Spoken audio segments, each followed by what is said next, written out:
درست فرما رہے ہیں آپ. ظاہر ہے کہ پاکستانی اسٹیٹ کی طرف سے جب کوئی گفٹ کسی کو پیش ہوتا ہے تو اس میں تو اس وقت کے حکمران یا سابق حکمران جنہوں نے فائدہ اٹھایا ہوتا ہے ان کی تو کوئی کانٹریبیوشن نہیں ہوتی. اس لیے یہ بالکل اللاجیکل سی بات ہے کہ یہ جو تحفے ملتے ہیں آپ کو یہ تو بنیادی طور پہ اسٹیٹ کو ملتے ہیں نا, تو ان کو کچھ پیسے دے کے ان کے حوالے کر دینا یہ اصولی طور پہ بالکل غلط بات ہے. اس کا صحیح حل تو یہی ہے کہ آپ ایک میکسیمم اماؤنٹ فکس کر دیں, جیسے امریکہ نے کر رکھی ہے $350, یا ہم بھی کوئی اسی طرح کی کر دیں $100 $200, کہ ہم اس سے زیادہ تحفہ لے ہی نہیں سکتے کہ ہمارا ملک کا قانون ہمیں الاؤ نہیں کرتا. بس وہ بات وہی ختم ہو جائے گی, پھر اس سے کم کا تحفہ ملے گا, اس کے اوپر کوئی بڑا اعتراض نہیں ہوگا. لیکن جب کوئی حد نہیں لگائیں گے اور پھر اس کے لیے پھر کرپشن کے دروازے کھل جائیں گے کہ اس کے لیے پھر 20 دے کے آپ یہ چیزیں لے لیں گے, اور اس کے لیے پھر بعض اوقات یہ تو ابھی ہمارے سامنے نہیں آئی, پھر وہ آفیسرز کے لیول پہ بہت ریس بھی لگ جاتی ہے, بلکہ آفیسرز کیا لیڈروں کے لیول پہ بھی, ان کی فیملیز کے لیول پہ بھی ایک بڑی افسوسناک سی پھر صورتحال پیدا ہو جاتی ہے.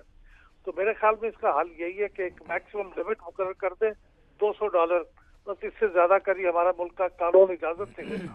نہ تحفہ اس سے زیادہ دیں گے نہ اس سے زیادہ لیں گے. بالکل بالکل. دیکھیں نا, دیکھیے جب اتنا قیمتی تحفہ لیں گے تو آپ کو دینا بھی ہوگا نا, وہ تو بہت غیر معقول لگتا ہے. تو جب آپ $200 کی لمٹ لگا دیں گے کہ ہم اس سے زیادہ لے نہیں سکتے, تو پھر زیادہ آپ کو اس کا دیتے ہوئے بھی شرم نہیں آئے گی کہ میں $200 کا تحفہ دے رہا ہوں کسی کو. ٹھیک ہے, اس لیکن میں یہ نفاست ہو سکتی ہے. یہ تو آپ بھی اور شامل صاحب بھی قانون آئین کی اور بنیادی تقاضوں کی بات کر رہے ہیں. یہ جو ڈیٹیل سامنے آ رہی ہیں یہ بہت مضحکہ خیز بھی ہیں کئی پہلوؤں سے. مثال کے طور پر میں عرض کر رہا تھا کہ پائن ایپل کا ڈبہ ہو یا BMW ہو, اور تو اور بیڈ شیٹس بھی ہوں. نہیں, BMW کو کیسے مقابلہ کر دیے پائن ایپل کے ساتھ آپ؟ میں کہہ رہا ہوں کہ ایکسٹینٹ ہائٹ کیا ہے. سب سے مہنگی شاید تو BMW ہو سکتی ہے, سب سے سستی شاید جو ہے وہ پائن ایپل کا ڈبہ ہو سکتا ہے. اسی طرح سے بیڈ شیٹس تک نہیں ہے ہمارے حکمرانوں کے پاس جو وہ قبول کر لیتے ہیں اور لے لیتے ہیں. نہیں, یہ تو دینے والے کا ہے نا. جب کوئی تحفہ دے گا آپ کو تو کیسے آپ انکار کریں گے کہ میں نہیں لوں گا؟ میں اور آپ چلتے ہیں عوام کے پاس, ان سے پوچھتے ہیں کہ ہم ان سے پوچھتے ہیں کہ وہ حکمران یا وہ وزیر کیسے آپ کو لگے جو کہ بیڈ شیٹ تک لے لیتے ہیں. عقل کی بات کرنی چاہیے نا ہمیں بھی. اگر کوئی آپ کہیں گئے ہیں اور کسی نے آپ کو کوئی اپنی بیڈ شیٹس پیش کر دی, اس کی اپنی مصنوعات ہیں, تو آپ یہ کہیں میں نے بیڈ شیٹ نہیں لینی, میں نے پلنگ لینا ہے. نہیں لے لیں, لیکن آپ وہ ارزاں نرخوں پر وہ بھی اٹھا لیا آپ نے. کیا کریں, آپ کے گھر نہیں تھی توشہ خانہ پڑے رہنے دیتے. جب ضائع ہوگی نا, پھر جب آپ نے قاعدہ بنایا کہ اتنی قیمت دے کے آپ لے سکتے ہیں, تو پھر بیڈ شیٹ ہو یا اس سے براڈ شیٹ ہو, کچھ ہو. نہیں, ہمارے اہل سیاست کے ذوق کی داد نہیں. بنیادی بات یہ ہے کہ آپ اس طرح اپنی جگہ سائی کر, یہ جگہ سائی تو اب ہوئی ہے نا. میں وہی تو عرض کر رہا ہوں جب تحفے بیچے گئے بازار میں, مجھے کوئی اعتراض نہیں ہے. اب بنا دے قاعدہ. اب ہم عدالتیں بھی چسکا لے رہی ہیں, ہم بھی چسکا لے رہے ہیں, ایک اہل سیاست ایک دوسرے کو رسوا کر رہے ہیں. دنیا کیا سوچ رہی ہے ہمارے بارے میں؟ بلال صاحب, یہ امپیکٹ کیا گیا آج میسز پہ اور دنیا بھر میں اس سب کی پبلک جب ہوئی ہیں چیزیں ڈیٹیلز؟ دیکھیے ایک میسج تو یہ بھی گیا ہے, میرے خیال میں ہمیں بہت زیادہ اس کے بارے میں شرمندگی محسوس اس لیے نہیں کرنی چاہیے کہ یہ ہمارے قانون اور رولز کے مطابق ہوا ہے, اور ہمیں میرے خیال اس بات پہ خوشی محسوس کرنی چاہیے کہ ہمارے یہاں ٹرانسپیرنسی ہوئی ہے. پورے تحفوں کا ریکارڈ حکومت نے ویب سائٹ پہ لگا دیا ہے. تو میرے خیال دنیا کے سامنے ایک تو یہ میسج جائے گا, یہ پورا ٹرانسپیرنسی حکومت نے شو کی ہے. دوسری بات یہ ہے کہ سب کچھ رولز کے مطابق ہوا ہے. اب اگر رول بدل دیں گے تو پھر چیزیں بدل جائیں گی, لیکن اب تک جو ہوا ہے وہ رول کی خلاف ورزی تو نہیں ہوئی, کم از کم میں تو اس کو اس طرح سے دیکھتا ہوں. لیکن یہ میں جاننا چاہتا ہوں کہ کوئی ایسا استغنا والا ہمارا ہیڈ آف دی اسٹیٹ گزرا ہے جس نے ایک پیسے کا تحفہ بھی اپنے گھر میں لے کے گیا ہو. تو مجھے انکنفرم رپورٹس کے مطابق پتہ چلا ہے کہ ایوب خان صاحب نے کوئی 33,850 روپے کے تحفے وصول کیے تھے, 30 تحفے اس زمانے کی قیمت کے حساب سے, اور سارے کے سارے انہوں نے جمع کرائے تھے توشہ خانے میں. میرے خیال میں یہ ایک اچھی مثال تھی.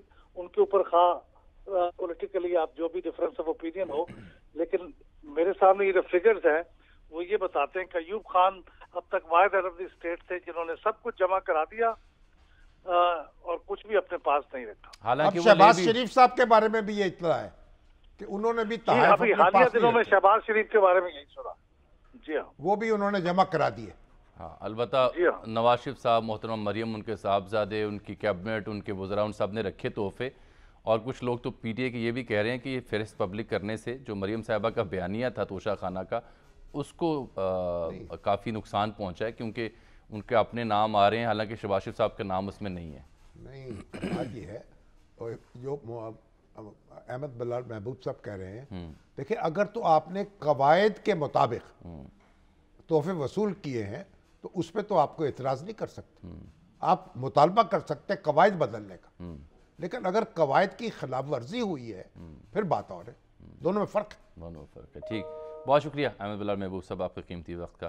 اور اب سر یہ بحث تو جاری رہے گی. آج فواد چودھری اور مریم نواز کے بیچ بھی ٹویٹس کا تبادلہ ہوا ہے. FI نے بھی نوٹس لیا ان کے ایک ٹویٹ پر, اور کس کس نے کیا تحفے لیے, کتنے پیسے دیے, یہ مسلسل زیر بحث ہے بھی اور رہے گا بھی. تقاریر کا موضوع بھی ہوگا, سیاسی ریلیوں کا بھی موضوع ہوگا. سیاسی ریلی سے یاد آ گیا PTI کی ریلی ہے آج. بلاخر خان صاحب کو آپ نے دیکھا نکلے ہیں باہر, کیسا لگا آج آپ کو لاہور؟ لاہور ویسے ہی لگا جیسے لگتا ہے لاہور. یہ تو جو PTI کی ریلی ہے یہ تو بڑا گنجان آباد جی, اور خاص روٹ اس کا طے کیا گیا. زمان پاک سے گڑی شاہو گزر رہی تھی, جی وہاں سے ہوتی تقریباً اندرون شہر سے, جی جی پرانے شہر سے گزرتی ہوئی داتا دربار پہنچنا ہے اس ریلی کو. پتہ نہیں پہنچی ہے کہ نہیں, ابھی نہیں پہنچی. وہاں سٹیج تو بن گیا ہے, اور لیکن خان صاحب گاڑی میں بیٹھ کر اس کی قیادت کر رہے ہیں. ہم رابطہ کر رہے ہیں لیاقت انصاری صاحب سے تاکہ جان سکیں کہ ریلی کا احوال کیا. کہا جا رہا ہے کہ آج اہم اعلان بھی وہ کر سکتے ہیں. اعلان تو جو ہوگا, بڑی مشکل سے ریلی نکلی ہے.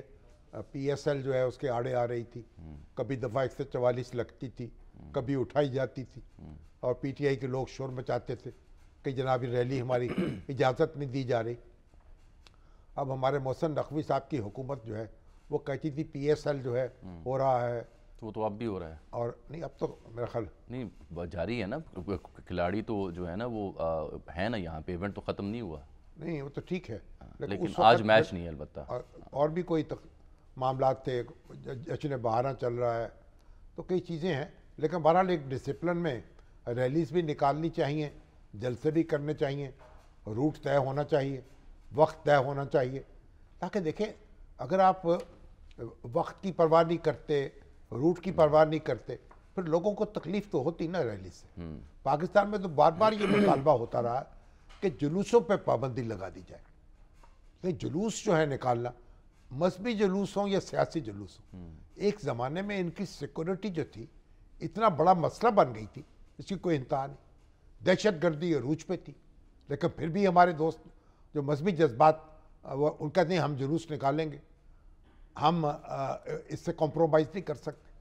تو پاکستان جو یہ آپ کی جوانی کے دور میں جب 60s 70s 80s 90 کا وقت تھا, تب بھی کیا ریلیوں کو اتنی ہی ٹف ٹائم ملتا تھا, سیکیورٹی کے اتنے کنسرنز ہوتے تھے؟ یا ایک رائے تو یہ بھی ہے کہ تب خود سیاسی جماعتوں کے اپنے لوگ ہوتے تھے جو اس طرح کی دہشت گردی کہاں تھی وہاں؟ دہشت گردی نہیں تھی نا ہمارے زمانے میں. تو لڑکپن میں یعنی مناظرے ہوتے تھے, مسلمانوں کے درمیان اور مسیحوں کے درمیان مناظرہ ہو رہا ہے, پادری ہیں اور مولوی ہیں, بڑا جلسہ ہے, ہزاروں افراد موجود ہیں اور وہ مناظرہ کر رہے ہیں. ڈنڈے سوٹے نہیں چلتے؟ کوئی نہیں. اچھا, نعرے لگاتے ہوئے رخصت ہو جاتے تھے.